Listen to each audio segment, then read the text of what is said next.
안녕하세요. 작가 시우입니다. 오늘은 제 책 68페이지 읽을 차례입니다. 10번째 책을 소개하는 시간이고요. 저의 1부 읽다의 마지막 챕터입니다. 68페이지 읽겠습니다.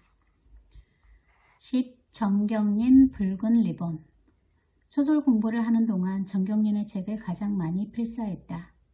정경린의 물의 정거장은 5번쯤 옮겨 적었다. 매일 밤 내일은 울지 않을 거라고 결심하고 잠들었지만 다음날 아침이 되면 다시 울게 되었다. 슬픔은 끊임없이 솟구쳐 올랐다. 누군가 비좁은 갈비뼈 속에 캐비닛을 박아 넣은 것처럼 숨을 쉴 수도 없었다. 시리고 무겁고 딱딱한 철제 캐비닛 속에 시한폭탄이 내장된 듯 주춤소리가 째깍째깍 울렸다. 빗장뼈 속에 캐비닛이 터져 몸이 산산이 부서져 죽을 것만 같았다. 필사를 한참 하고 있으면 오른손에 경련이 일고 더 이상 한 글자도 쓸 수 없게 된다. 하지만 필사를 멈출 수 없다. 아직 옮겨 써야 할 문장은 산더미였다. 자연스레 왼손으로 연필을 거머쥐었다. 왼손은 파르르 떨며 낯선 필사를 시작했다. 한 문장을 10번쯤 읽었을 때에야 왼손은 한 문장을 겨우 쓸 수 있었다. 왼손은 더디고 느렸지만 쓰는 동안 문장을 통째로 외울 수 있었다. 그렇게 일주일쯤 왼손 필사를 하고 나자 왼손의 속도도 오른손만큼 빨라졌다. 한계의 끝없음에 또 한 번 놀랐다. 그 당시 내 마음은 그랬다. 왼손이 더 이상 쓸 수 없게 된다면 발가락으로라도 쓸 준비가 되어 있었다. 내 몸 어디에 그렇게 센 마음이 숨어 있었을까? 정경린의 붉은 리본은 55개의 리본이다. 글 쓰는 사람들이 그 길을 잃어 지치고 힘들 때 길잡이가 되어 흔드는 펄럭거림이었다. 진심을 다해 뒤따라오려는 후배들에게 기꺼이 자신의 고단함과 마음을 쏟아부었다. 아마 어렴풋이 내가 소설가의 꿈을 가지게 된 것도 정경린을 통해서였다. 이런저런 이유로 나는 정경린의 신작을 늘 기대한다. 엄마의 집에서는 여성이 집을 갖게 된다는 것에 커다란 의미를 이야기했고 강변 마을에서는 어릴 적 방학이 되면 찾아갔던 이모집 시골 풍경이 고스란히 떠올랐다. 그녀가 내게 주었던 달콤한 문장의 위로와 쓰다듬음을 기억한다. 붉은 리본 속 문장들. 어른이 된 후에 가장 심각한 공포는 무엇이었을까? 소유했다고 안심했던 것이 허방짓듯 천길나락으로 사라져버리는 상실과 부재의 공포가 아닐까? 그것이 사람이든 물질이든 좁고 깊은 틈으로 영원히 하나의 희망이 빨려 들어가는 삭제의 공포. 그 모든 상처나고 병적인 것에 이끌렸다. 한편의 영화처럼 자기 생에서 일관성을 발견하는 것, 의미를 찾아내는 것, 그리고 정직하게 나아가는 것. 내 몸으로 거추장스럽고 장식적인 욕망들을 비우고 그처럼 가볍게. 지금 어려운 시대에 힘겹다고 느끼거나 자신이 무너졌다고 느끼는 사람들에게 말하고 싶다. 최소한의 현실을 소중히 붙들고 빛이 나도록 닦는 일로부터 다시 시작하라고.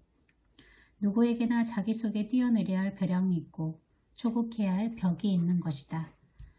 나는 소설이란 세상에 발붙일 곳을 잃고 떠도는 영혼에게 여태까지 이 세상에 없었던 운명의 자리 하나를 창조하여 마련해주는 작업이라는 말에 공감을 느낍니다. 소설은 재미를 통해서건 진지한 의미를 통해서건 감동을 목적으로 합니다.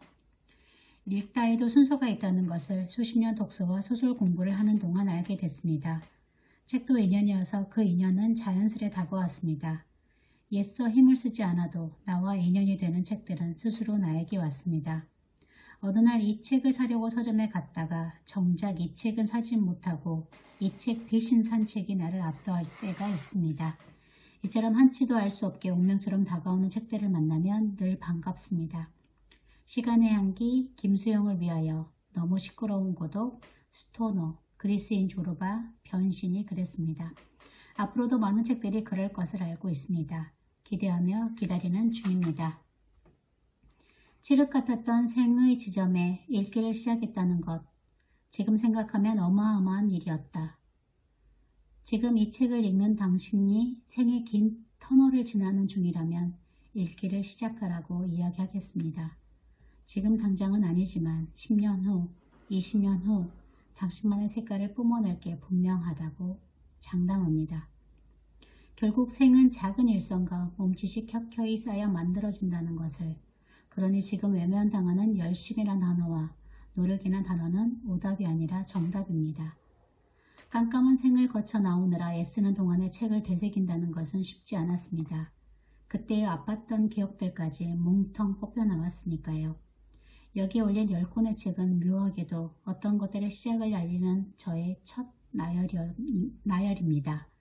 이 첫으로 치유되고 성장할 수 있었음을 멈추지 않고 계속할 수 있었습니다. 2019년 8월 원고를 쓰고 있을 때 조정래의 태백산맥과 조지 오웰의 나는 왜 쓰는가와 로버트 루트번스타인과 미셀 루트번스타인이 쓴 생각의 탄생을 읽는 중입니다.